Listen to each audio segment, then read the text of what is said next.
How to force stop WhatsApp on Android device. Are you looking for ways to force stop WhatsApp on your Android device? This video will show you exactly how to do so.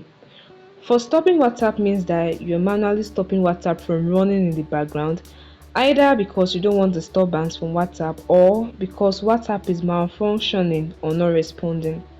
So, for stopping it can help you resolve this issue by terminating all its processes.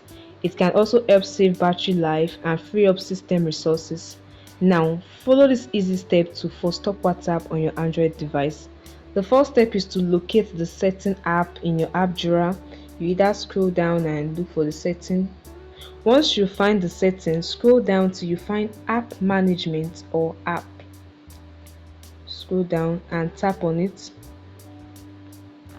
Now in your app management, tap on app list and a list of all your applications on your Android device will appear.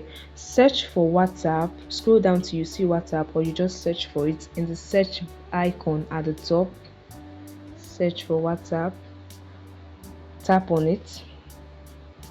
Now you'll be given several WhatsApp settings. At the bottom, you'll be given the open icon, uninstall icon and force stop icon. Click on force stop and click on OK to confirm this dilation. Once you've done this, you force stop WhatsApp on your Android device. You will notice that the force stop icon moved from clickable to unclickable. So following this step will help you force stop WhatsApp until you open it again. Thanks for watching. Do well to like, share and subscribe to get more useful content like this. See you in the next video.